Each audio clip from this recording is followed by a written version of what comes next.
સૌથી પહેલા તમે આ સ્ક્રીનશોટ ને જુઓ. 56,000 સબસ્ક્રાઈબર છે.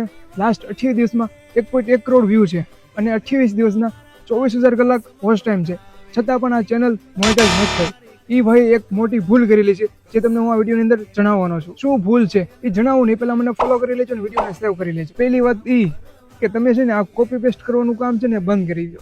તમારે ગમે ત્યાંથી વિડીયો ડાઉનલોડ કરીને ઉઠાવવા છે અને સીધા યુટ્યુબની અંદર પેસ્ટ કરવા છે અને એમાંથી તમારે પૈસા કમાવા છે. તો ભાઈ આ શક્ય નથી. આ જે ભાઈની ચેનલ છે એની અંદર સબસ્ક્રાઈબર પણ ઘણા છે અને વ્યૂનો તો ભાઈ ઢગલો છે, છતાં પણ ચેનલ મોનેટાઈઝ થઈ નથી. એનું કારણ એક જ છે કે યુટ્યુબની જે પોલિસી છે જે રીયુઝ કન્ટેન્ટ કહેવાય, એ પોલિસીની અંદર આ જે ભાઈનો કોન્ટેન્ટ છે એ એની અંદર આવે છે.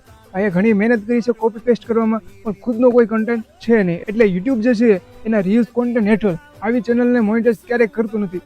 ભાગ્યે 100માંથી 1% ચેનલો એવી થાય કે જે યુટ્યુબની નજર હેઠળ આવે નહીં અને મોનેટાઈઝ થઈ જાય. કારણ કે ઘણા લોકો આ વિડીયો જોઈને એવી પણ કમેન્ટ કરશે કે ભાઈ અમારે તો આ રીતના ચેનલ છે ને અમારી ચેનલ મોનેટાઈઝ થઈ છે. તો ભાઈ એ બાતમી હોય, એમાં તમારે 1%માં તમે આવતા હોય, બાકી યુટ્યુબની અંદર આવે ને રીયુઝ કોન્ટેન્ટ ન આવે એવું બને જ નહીં.